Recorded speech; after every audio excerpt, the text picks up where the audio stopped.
കയ്പ്പൊക്കെ വെച്ചിട്ട് ഇതേപോലെ ഒരു പ്രാവശ്യമെങ്കിലും ചെയ്ത് നോക്ക്, നല്ല ടേസ്റ്റാണ് കേട്ടോ. അതുപോലെ തന്നെ ഞാൻ ഇതിൽ കയ്പ്പൊക്കെ കഴിക്കാതിരിക്കാനുള്ള ഒരു 2-3 ടിപ്സും പറഞ്ഞു തരാം കേട്ടോ. അപ്പോൾ ഇതാ ഞാൻ കയ്പ്പൊക്കെ ഇതേപോലെ ഒന്ന് കട്ട് ചെയ്തെടുക്കുന്നുണ്ട്. അത്യാവശ്യം വലിപ്പമുള്ളൊരു കയ്പ്പൊക്കാണിത്. ഇപ്പോൾ ഇത് നമുക്ക് ഇതേപോലെ ഒന്ന് കട്ട് ചെയ്തിട്ട് ഇത് നടുഭാഗത്തൂടെ ഒന്ന് ചീന്തി കൊടുക്കുക. എന്നിട്ട് ഇതിൻ്റെ ഉൾഭാഗത്തുള്ള ഈ സംഭവങ്ങളൊക്കെ ഒന്ന് ഒഴിവാക്കി കൊടുക്കുക.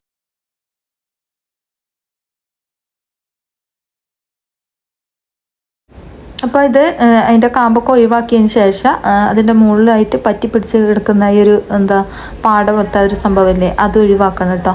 അതും കയ്പ്പ് രസം ഉണ്ടാവാൻ സഹായിക്കുന്ന ഒരു സാധനമാണ്. അപ്പോൾ അത് നല്ലോണം ഒന്ന് പരണ്ടി കളഞ്ഞാൽ മാത്രം മതിയാവും. അത് കയ്പ്പ് രസം ഇഷ്ടമില്ലാത്തവർ ചെയ്താൽ മതി കേട്ടോ. കയ്പ്പ് രസം ഇഷ്ടമുള്ളവരാണെന്ന് വെച്ചാൽ അങ്ങനെ ചെയ്യേണ്ട ആവശ്യമില്ല.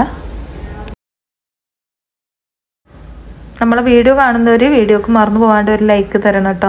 അതുപോലെ തന്നെ സബ്സ്ക്രൈബ് ചെയ്യാണ്ട് കാണുന്നവരാണെന്ന് സബ്സ്ക്രൈബ് ചെയ്തിട്ടൊന്ന് സപ്പോർട്ട് ചെയ്യണേ. അപ്പോൾ ഇതാ ഇതിൻ്റെ ഉൾഭാഗത്തുള്ള ഈ ഒരു പാടപോലത്തെ സംഭവമാണ് കേട്ടോ പോക്കാൻ പറഞ്ഞത്. ഇനി ഇതാ ഇത് മുഴുവനായിട്ട് ഞാൻ ക്ലീൻ ആക്കി എടുത്തിട്ടുണ്ട്. ഇനിയിപ്പോൾ നമുക്കിതൊന്ന് നീളത്തിലൊന്ന് കട്ട് ചെയ്ത് കൊടുക്കാം.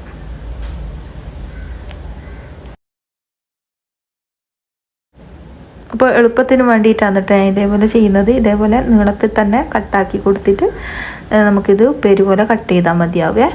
അപ്പോൾ ഇതാ നീളത്തിൽ ഇതേപോലെ ഞാൻ വരട്ട് കൊടുക്കുന്നുണ്ട്. വരട്ട് കൊടുക്കുന്ന സമയത്ത് തന്നെ നമുക്കിത് പെട്ടെന്ന് തന്നെ കട്ടാക്കി എടുക്കാൻ പറ്റും.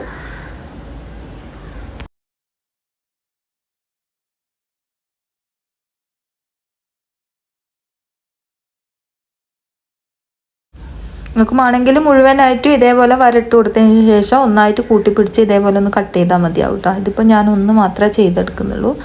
അപ്പോൾ ഇതാ ഇതേപോലെ കട്ട് ചെയ്താൽ പെട്ടെന്ന് തന്നെ നമുക്ക് എളുപ്പത്തിൽ തന്നെ കുഞ്ഞു കുഞ്ഞ് പീസാക്കിയിട്ട് എടുക്കാൻ പറ്റും കേട്ടോ.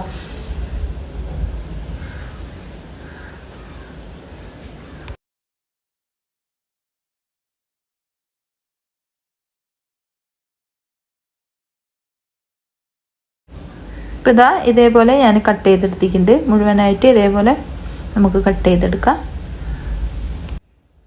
ഇനി ഈ ഒരു കയ്പ്പക്കയിലേക്ക് നമുക്ക് വിനാഗിരി ഒഴിച്ച് കൊടുക്കാം. ഒരു കുറേ ഒന്നും വേണമെന്നില്ല, 1 ടീസ്പൂൺ കേട്ടോ. 1 ടീസ്പൂണ് വിനാഗിരി ഒഴിച്ച് കൊടുക്കുക. ഇത്രയും മതിയാവും കേട്ടോ. കുറേയൊന്നും ഇതിലേക്ക് ഒഴിക്കേണ്ട ആവശ്യമില്ല. എന്നിട്ട് ഇതേപോലെ ഒന്ന് കുഴച്ച് കൊടുക്കുക. ഇതെന്തിനാന്ന് വെച്ചാൽ കയ്പ്പ് രസം കുറച്ചൊന്ന് കുറയാൻ വേണ്ടിയിട്ടാണ് കേട്ടോ. പിന്നെ നമുക്ക് വിനാഗിരി ഒഴിക്കണ്ടെങ്കിൽ കുഴപ്പമൊന്നുമില്ല, ഇതേപോലെ തന്നെ ആക്കിയെടുത്താൽ മതി. ഇനി ഇത് ഞാനിവിടെ ഒരു ഉള്ളി ഇവിടെ കട്ട് ചെയ്തെടുക്കുന്നുണ്ട്. ഇതേപോലെ ഒന്ന് കുഞ്ഞു കുഞ്ഞു പീസാക്കിയിട്ടാണ് കട്ട് ചെയ്തെടുക്കുന്നത്. ഇത് ചെറിയ ഉള്ളിയാണ് കേട്ടോ, അധികം വലിപ്പമുള്ള ഉള്ളിയല്ല.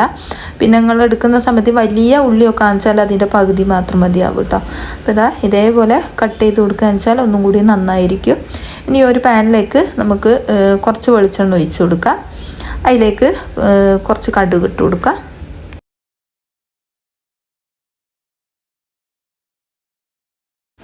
വെളിച്ചെണ്ണ നല്ലോണം ചൂടായി വന്നതിന് ശേഷം കടുക് ഇട്ട് കൊടുക്കുക. ഇനി ഇതിലേക്ക് ഇതൊന്ന് പൊട്ടി വന്നതിന് ശേഷം നമുക്കിതിലേക്ക് നമ്മൾ നേരത്തെ അരിഞ്ഞ് വെച്ച വലിയ ഉള്ളി ചേർത്ത് കൊടുക്കുക. വലിയ ഉള്ളി അതുപോലെ തന്നെ പച്ചമുളകും ചേർത്ത് കൊടുക്കുന്നുണ്ട്. പച്ചമുളക് നിങ്ങൾക്ക് എരിവിനനുസരിച്ച് ചേർത്ത് കൊടുക്കുക. ഇത് അധികം വാടേണ്ട ആവശ്യമില്ല, ഒന്ന് മൂത്ത് വന്നാൽ മതിയാവേ. ഈ ഒരു നേരം കൊണ്ട് നമുക്ക് ഇവിടെ ഒരു അരപ്പ് തയ്യാറാക്കാം. തേങ്ങ ഇട്ട് കൊടുക്കുക. മിക്സിൻ്റെ ജാറിലേക്ക് തേങ്ങ ഇട്ട് കൊടുത്തിട്ടുണ്ട്. പിന്നെ പച്ചമുളക് ചേർത്ത് കൊടുക്കുക. പച്ചമുളക് കൂടുതലായിട്ട് ചേർത്ത് കൊടുക്കേണ്ട ആവശ്യമില്ല. നമ്മൾ ഉള്ളി മാളിക്കുന്ന സമയത്ത് തന്നെ പച്ചമുളക് ചേർത്ത് കൊടുത്തിന് കേട്ടോ. അപ്പോൾ കുറച്ച് മാത്രം മതിയാവും പച്ചമുളക്. അപ്പോൾ നിങ്ങൾക്ക് എരിവ് എത്ര വേണോ അത്രയും പച്ചമുളക് ചേർത്ത് കൊടുത്താൽ മതിയാവേ. ഇനി ഇതിലേക്ക് ചുവന്നുള്ളിയാണ് ചേർത്ത് കൊടുക്കുന്നത്. 2-3 അല്ലി മാത്രം മതിയാവും.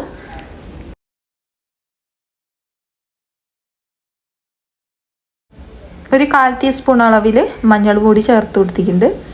എന്നിട്ട് ഇതൊന്ന് ഒന്ന് ഒതുക്കിയെടുക്കാം.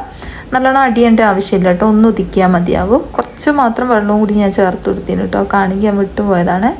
അപ്പോൾ അതൊന്ന് നല്ലോണം ഒന്ന് ഒതുങ്ങി വന്നിട്ടുണ്ട്. ഇനി ഇതാ നമ്മളെ കയ്പ്പൊക്കെ ഇട്ട് കൊടുത്തിന് കേട്ടോ. ഉള്ളി ഒന്ന് മൂത്ത് വന്നതിന് ശേഷം ആ ഒരു കയ്പ്പൊക്കെ ഇട്ട് കൊടുത്തിട്ട് നല്ലോണം ഒന്ന് വാട്ടിയെടുക്കുന്നുണ്ട്. നമ്മളിതിപ്പോൾ വിനാഗിരി ഒഴിച്ച് കൊടുത്തതിന് ശേഷം നമ്മളിത് കഴുകുകയൊന്നും ചെയ്തിട്ടില്ല കേട്ടോ, അങ്ങനെ തന്നെ ഇട്ട് കൊടുത്തതാണ്. ഇത് നല്ലോണം ഒന്ന് വാട്ടിയെടുക്കുക. ഒന്ന് കളറൊന്ന് മാറി വന്നോട്ടെ, എന്നാലാണ് ടേസ്റ്റ് ഉണ്ടാവുക. ഈ ഒരു സമയം നമുക്ക് പാകത്തിനുള്ള ഉപ്പ് ചേർത്ത് കൊടുക്കാം. നമുക്ക് വേണമെങ്കിൽ തേങ്ങൻ്റെ ഒപ്പരം ചേർത്ത് കൊടുക്കാം കേട്ടോ. ഞാനിപ്പോൾ ഇതിൻ്റെ ഒപ്പരമാണ് ചേർത്ത് കൊടുത്തത്. എന്നിട്ട് ഇതൊന്ന് മൂടി വെച്ചിട്ടൊന്ന് വേവിച്ചെടുക്കാം. അത്യാവശ്യം ഒന്ന് മൂത്ത് വരുന്ന സമയത്ത് നമുക്ക് തേങ്ങ ചേർത്ത് കൊടുക്കാം. ഇപ്പോൾ ഇതേപോലെയാണ് ഞാൻ അരച്ചെടുത്തത് കേട്ടോ. ഇതിലേക്ക് ചേർത്ത് കൊടുക്കുക. നമ്മളെ കയ്പ്പൊക്കെ ഒന്ന് കളറൊക്കെ ഒന്ന് മാറി വന്നിട്ടുണ്ട്. എന്നിട്ടിത് നമ്മളിപ്പോൾ ഇത് തവയിൽ തന്നെ കിടന്നിട്ട് നല്ലോണം വറുത്ത പോലെ എടുക്കണം കേട്ടോ. എന്നാലാണ് കറക്റ്റ് ടേസ്റ്റ് ആയിട്ട് വരിക. അപ്പോൾ ഇതേപോലെ ചെയ്യാത്തവരുണ്ട് ഒന്ന് ചെയ്ത് നോക്ക്.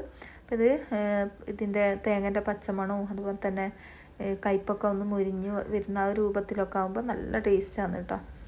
അപ്പോൾ ഞാൻ ഇതേപോലെ ഒന്ന് ആക്കി കൊടുക്കുന്നുണ്ട്.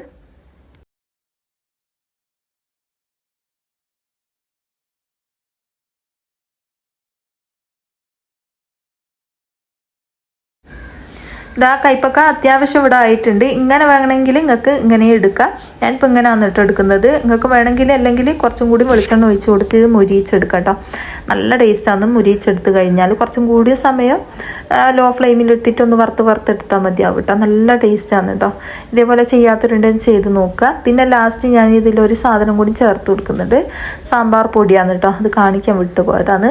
ഇപ്പോൾ സാമ്പാർ പൊടി ഒരു ടീസ്പൂണ് സാമ്പാർ പൊടിയും കൂടി ചേർത്ത് കൊടുത്താൽ നല്ല ടേസ്റ്റ് ആയിരിക്കും കേട്ടോ ഈ ഒരു ഉപ്പേരി.